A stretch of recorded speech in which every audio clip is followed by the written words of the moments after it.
Another injury from yesterday, Tyron Smith, who left the stadium in a boot. According to Ian Rappaport, he got some good news today. It's not as bad as originally thought. An ankle sprain that will cost the Cowboys left tackle this week's game. According to Rappaport, possibly not any more time than that. That said, Cowboys could have used him on that final drive last night. Down 2 to the Saints and unable to put any points on the board. A major win for New Orleans at home without Breeze and without a single touchdown. Did it with 4 field goals from Will Lutz. Something tells me Willie McGinnis might have enjoyed this game more than, say, David Carr or LaDainian Tomlinson. Both defenses looked great. How did the Saints D pull it off? They won in the trenches, and it's all about winning in the trenches. When you play in the Dallas Cowboys, you cannot let Zeke get going. And I thought they did a great job of controlling the front, not letting him get going. 8 carries for 35 yards. That's unheard of for Zeke. But they have a history of not giving up 100-yard rushers, and they did it today. And I think when you're able to do this and you can negate the running game and force Dak to do certain things, and you got great coverage on the back end.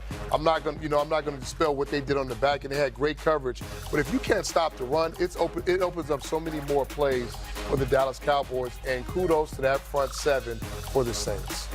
Last time the Saints won without scoring a touchdown was 1998. It's been a while. That said, they dominated time of possession. Is that going to be their formula moving forward, David? I think it has to be. That's just based on what we saw from Teddy. And it wasn't bad football. It just wasn't Drew Brees. Drew Brees is a completely different animal. And you can see that with the mounting frustrations a little bit with Alvin Kamara and the subtleties. Like, you don't ever really see Alvin kind of put his hands out like, hey, man, you got to get us lined up right. And he was getting a little bit frustrated. And you saw a little bit on the sideline with Sean Payton as well. There was a play late in the game where Teddy made a call, ended up sliding the offensive line, and the tackle really didn't have a chance to make the call and get off the line of scrimmage. Ended up being a sack.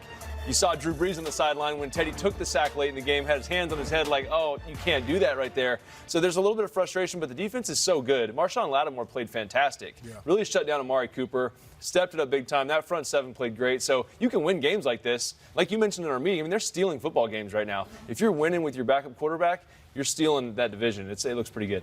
LT, you said last week that the Cowboys were the best team in the NFC. Would you like to amend that comment based on these results? I would not. I still think they very are. They still are the best team in the NFC. And look, they just ran into a team that was highly motivated. The Saints are a very good team, and they're going to be there in the end. They're going to make a deep playoff run. We know that.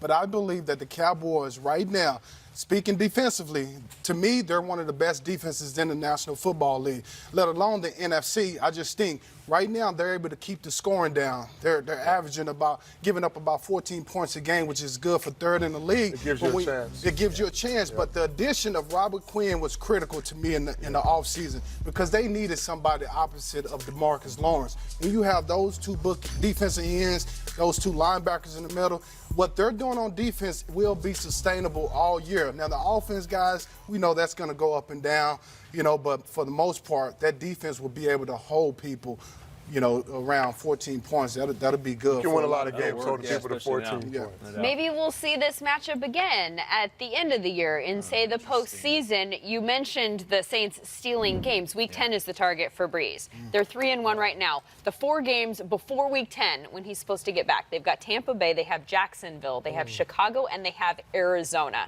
And then they have a bye. You win a couple of those. They could be right there. They could be right there. Scott?